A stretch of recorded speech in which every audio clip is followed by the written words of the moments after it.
On this episode of Delivering Marketing Joy, we talk with Dan Edge from Peerless about how to keep innovating and how to balance work when you're going through a health scare.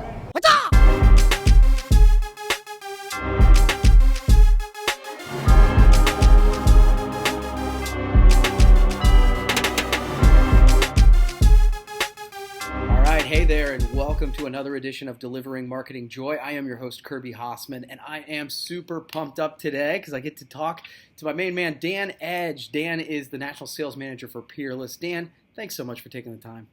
Kirby, thanks for having me today. I appreciate it, buddy. So I want to jump right in. I read recently that your company, Peerless, was recently named one of the great companies to work for by PPB Magazine, which is awesome. Yes. So what does something like that mean, and why do you think it matters? You know what? I was humbled by the award.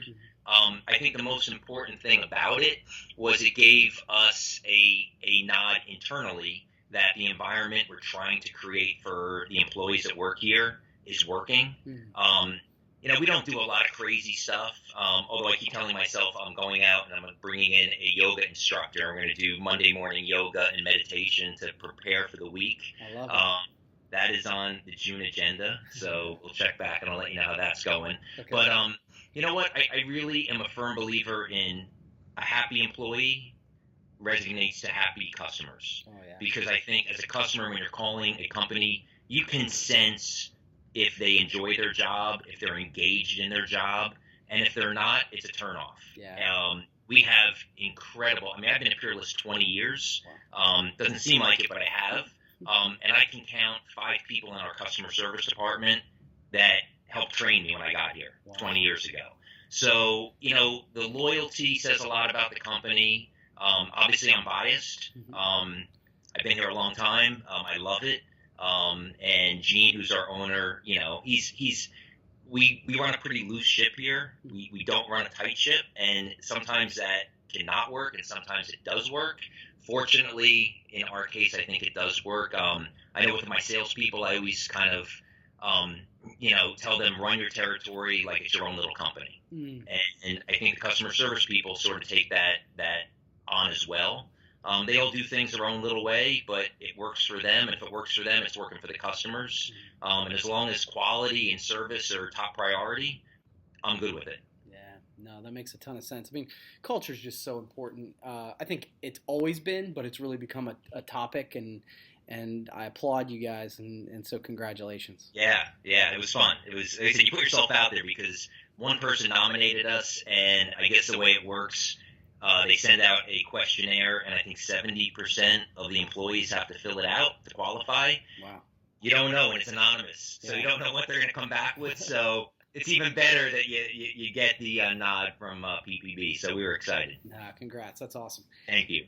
So, Peerless, you live in a world of a sort of a traditional product, right?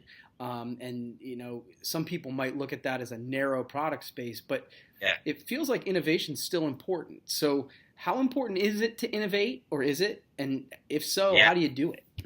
Yeah, well, we're in a super competitive industry, so it's very important to innovate. It's very important to stay fresh and relevant. I work at a trade show. The first question I get from everybody, what's new? Yeah, right. That's all they care about. Yeah. And it's funny because 90% of probably what we sell is not new. It's the core products. Right. But it's the new stuff that gets them excited about Peerless, about the line. I came from the retail world 20 years ago. And, from a merchandising standpoint, we would always put the new, crazy, expensive stuff up front. It drew people into the store, but sure enough, they headed to the back corner, bought the Levi's for, $19.99 at the time. So it's just kind of the rules of business. But we are an umbrella company, through and true. We've been selling umbrellas since 1927. Family-owned business, third generation. This is our thing. Yeah. There's a lot of companies in the industry that have gotten bigger and wider. They brought in umbrellas as a category. That's great. But again, I think people look at us as the leaders in that category. So it's super important that we take that ownership of that responsibility. And we continue to look for new products. I was in China for 10 days not too long ago, walked multiple trade shows, working on developing new products with my factories. Last year we got really lucky. We came out, we were the first ones to introduce the Rebel, which is an inverted umbrella. I mean, it went crazy. I mean, I think there was a guy from England who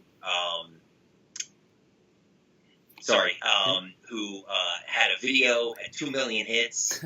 I knew I had to bring it. I had a fight with, a couple people here. They thought it was silly. They didn't get it. I'm like, trust me, this will be a hit.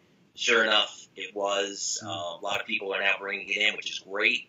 But again, being out talking to customers, you have to listen to what people are looking for, what they're asking for. And that can be in products or services. As great as the Rebel was, when I was showing it, people were still saying to me, this is great, but I wish it was more compact. I wish it was smaller. So we started working with our factory. We developed a folding version of the Rebel. It's going to be called the Renegade. And we're actually, shameless plug, we're actually introducing it tomorrow. So we're super excited about it. Again, we're the first ones in the industry to have a folding inverted style. But again, that's what we do. That's, to me, that's a responsibility we take on. Yeah, that's it. Again, it's a shameless plug, but it's also indicative of innovation, right? So, a perfect example. So, final question for you. I know that in the past you had some issues with your health. And, I had a lot of issues, but but it's interesting from the outside. I didn't even know about it for a long time. Right. So, how did you balance that kind of work health challenge, and what tips do you have for somebody that might be going through that? Yeah, no, you know what? I appreciate you asking the question. I think you weren't sure if you should ask it. Right. Should I not ask it? Should I ask it? It's nothing to shy away from. It's life. There's a lot of people in this industry that are dealing with it now, that have gone through it. And, a lot of people sometimes don't know how to handle it. And it's okay. It's okay to call somebody and ask them what's going on. I was pretty private about it. I didn't tell a lot of people. I'm not that kind of guy. I'm not the guy who's on Facebook putting everything out there. So I certainly wasn't going to put a health issue out in the open. Sure. The people that were closest to me knew, the people I worked with knew. And I just really tried to stay so mentally strong throughout the whole thing. I was diagnosed, it was stage 3 colon cancer, to be real specific. I got diagnosed actually the day after Vegas in 2016. That first Monday, went in, I had a colonoscopy, I was having some issues. They found a tumor, and rocked my world. I was the healthiest guy. I think 2 months prior to that, I ran a half marathon. That prior summer, I did a triathlon. I mean, nothing was slowing me down. So when I was diagnosed, I could have said, woe is me, or I could have said, okay, let's fight on and beat this thing. And that was sort of the attitude I took. I never even like to use the word cancer. I still don't really even use that word too much. I always kind of treated it as I had a bad case of strep throat and I needed antibiotics for 6 months. And I would be better after the 6 months, and sure enough, I was. I came to work. I missed very little time. I even set up my chemo. So Mondays, I had a 3-day chemo cycle. I had it for 6 months, every other week. And on Mondays, I would go to the infusion center and get the traditional drip in the chair. And I would dress up. I'd wear my colored pants and a dress shirt, go to the chemo center with my laptop. I'd be answering emails all day, using my cell phone, talking to customers. They had no idea. And day 2 and 3 of the chemo treatment, I actually took it home with me. And I had a pump and a port.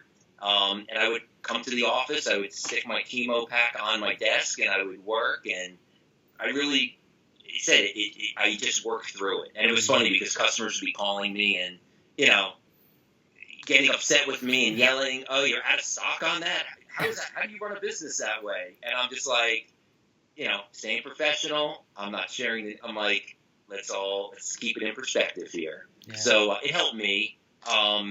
So it was just a real mental battle, and I always stay positive. and I just wanted everyone around me to see how I was handling it and try to elevate everybody, whether it be my colleagues or even my kids for that matter. I wanted them to see how, life is going to throw curveballs at you. You deal with it. Yeah. So it was, like you said, it wasn't pleasant, but with the 3-day chemo, I sort of arranged it where my bad days were Friday, Saturday, and Sunday. Again, so it interfered with work as little as possible. But work was my therapy. I mean, work got me through it. It really did. And the people here at Peerless got me through it. All the encouraging words, the compliments. It's funny. It was one of the lowest times of my life and also one of the highest times of my life. Wow. And it was really good to see humanity at its finest. And you're doing well? Doing great. Good. Doing great. I ran another half marathon in March, so I'm back. That's awesome. Good for you, man. Yeah. And I appreciate your willingness to share that. That's really cool, Dan. And that's awesome. And you've answered my 3 questions. So hard to follow that, but I give everybody the opportunity to ask me one question. Do you have one for me? Well, I guess first I want to congratulate you. I think you're 130 some odd interviews into this. Yeah. So I can see why you're a great interviewer. You do a great job. You make your guests feel comfortable. Thanks, so I have 2 teenagers at home, right, and they're both on social media, and I know how we live in I'll call it a like society. And right. When you post things on Facebook or Instagram, people are always consumed with how many likes do I get. When you put your interviews up there, is that something that you're paying attention to? Does it motivate you? Does it ever discourage you? If you put an interview up and it gets 2 likes, do you ever question, like, why am I doing this? Or do you just keep powering through it? Oh, 100%, right? Like, I would be lying if I would say that my ego isn't involved in the success or failure. But it was one of those things that, and what I find interesting, Dan, is that sometimes I'm like, oh man, this interview is killer. Everybody's going to get a lot out of it. And there won't be very many views, and it doesn't seem to engage. And I'm like, that's weird. And then some, I'm like, I don't know, we'll see. And then it takes off. So, but what I've found is that a couple things. Consistency is extraordinarily important to me, and so that's more important to me than an individual view. So, I've set that deadline for myself. So every Wednesday we got to put a show out, whether good, bad, or indifferent. And so it's hard to ignore that, if it isn't getting the engagement that I want. But the other thing the more I know about it is that, you got to put out 10,000 things for one thing to become really crazy successful. So, and I've just sort of committed to that. But I'd be lying if I said, gosh, I wish every episode had 1 million views, and I wish but I kind of feel like I've committed to growing that, step by step. Does that make sense? Totally. And you're doing a great job at it. I applaud you for your efforts. And I know I watch them from time to time, and you always get something out of listening to somebody. Especially the people that you have had on the show, whether it be the Mark Grahams of the world or the Kathy Changs of the world. All great people and good for our industry for sure. Well, what I've found is, and I've said this before, but it continues to be true, I did this as a content share, right? But what I've found is this is a master's class each week for me. I get to learn a lot, and that's been a wonderful side benefit for sure. That's great. Cool, That's man. great. Well, thank you so much. Before we leave, yeah, for sure. There's one thing I want to do. I just want to give a shout out to T. Hamilton. And speaking of my condition, T is actually in her last treatment and is finished with chemo tomorrow. Tomorrow she rings the bell. Oh, man. And it brings a tear to my eye. I'm just so proud of her. She did amazing. Talk about someone who's working through it. I mean, I had T's, on her own for the most part as an artist. I had a huge network here to rely on and that supported me. And she just battled and did an amazing job. And it's really important that everyone knows that. I'm so glad you brought that up. That's awesome stuff by you, Dan. And again, I really appreciate you taking the time, and we'll do it again, okay? All right. Thanks, Kirby. All right. That wraps up this edition of Delivering Marketing Joy. We'll see you next time.